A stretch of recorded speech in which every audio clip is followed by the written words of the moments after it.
got asked this question the other day in a mentorship container, and it's such a good question that I want to tell you my answer here. It's going to be a lot shorter because I will get capped. I want to say I had like a 20-minute long answer for this. But the question was, how will I know when my self-concept has changed? And this is such a great question because there's so many teachings, particularly on TikTok, about your self-concept.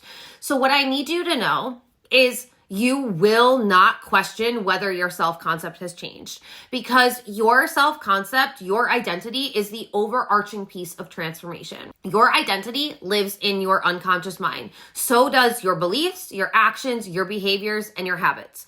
What happens though when you change your identity is everything, it's like an umbrella. Everything underneath it is going to change. So you will not have to question when your self-concept has changed, because everything in your reality will have changed. Now, I do not mean that you will have manifested everything off of your manifestation list. I do not mean that you'll be living your full-on dream life. What I mean by that is, if you have changed your self-concept in an area, your identity has changed, so you no longer identify with the old behaviors, the old actions, the old beliefs, the old habits. Everything underneath that umbrella will have changed. So your self-concept has changed when your beliefs changed, when your habits changed, when your actions change, and when your habits change.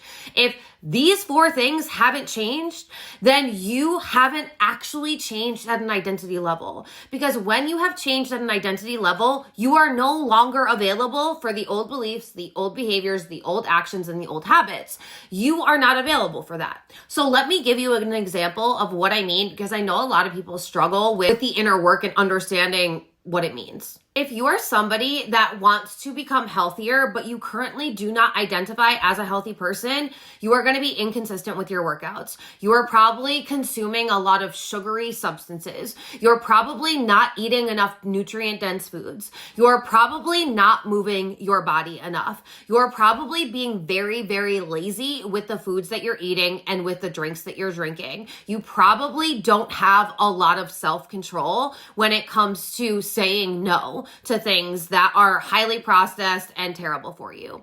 You probably have a really hard time and struggle getting yourself to the gym. Look at the new year, new me when a new year starts. This is the perfect example. How many people fall off and buy their gym memberships or buy cute workout outfits, but don't actually make it to the gym more than 2 times in the first month, let alone the entire year? That's because they're trying to change a behavior without changing the identity. Now, conversely, if you see yourself and you have an identity of a healthy person, you go to the gym regularly. You are in the gym at least 5 days a week. And if you're not at the gym working out, you are working out in your house. Movement is something that you do daily. You get outside, you go on walks.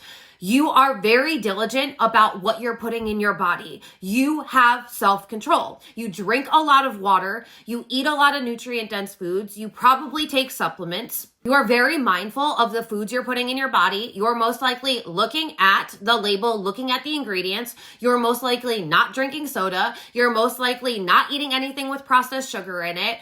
You don't have to really struggle to do this, because in your identity, you are a healthy person, and a healthy person doesn't eat fast food regularly. A healthy person doesn't drink soda regularly. This is why it's so powerful for you to just make an identity switch, because for you to make an identity switch, that means you can no longer be the old version of you, which means you are literally crumpling up a piece of paper of your old behaviors, your old actions, your old beliefs, your old habits, and you're throwing it in the garbage, and you are rewriting new actions, new behaviors, new habits, and beliefs.